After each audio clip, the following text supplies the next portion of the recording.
இந்த உலகத்தில் சிவபெருமானின் மீதே பாசுபதாஸ்திரத்தை எய்த ஒரே வீரன் யார் தெரியுமா? அவன் ஒரு அசுரனும் இல்லை, ஒரு மனிதனும் இல்லை. அவன்தான் ஸ்ரீகிருஷ்ணர். மகாபாரதத்தில் மறைந்திருக்கும் அதிர்ச்சியூட்டும் ஒரு ரகசியம். ஆனால் சிவபெருமானின் தீவிர பக்தன் மகிழ்ந்த ஈசன் அவனுக்கு வரமளித்தார். 1000 கரங்கள் நாட்டை நான் காப்பேன. பானாசுரனின் மகள் உஷா ஒரு கனவில் ஒரு இளைஞனை கண்டாள். அவன் யார்?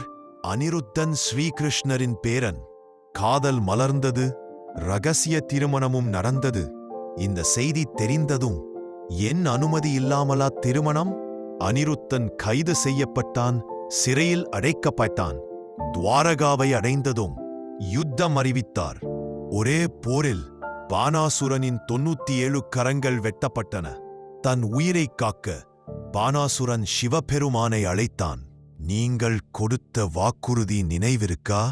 தன் வார்த்தையை காக்க சிவபெருமான் போர்க்களத்தில் இறங்கினார். ஒரு பக்கம் மகாவிஷ்ணு, மற்றொரு பக்கம் பரமேசன். பிரபஞ்சமே அதிர்ந்தது.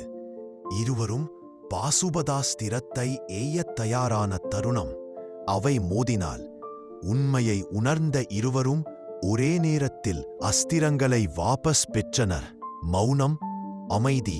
ஒரு கேள்வி எழுகிறது.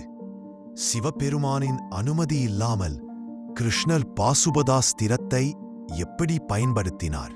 மகாபாரதம் சொல்கிறது, சிவனும் விஷ்ணுவும் வேறு அல்ல, இருவரும் ஒரே பரம்பொருள்.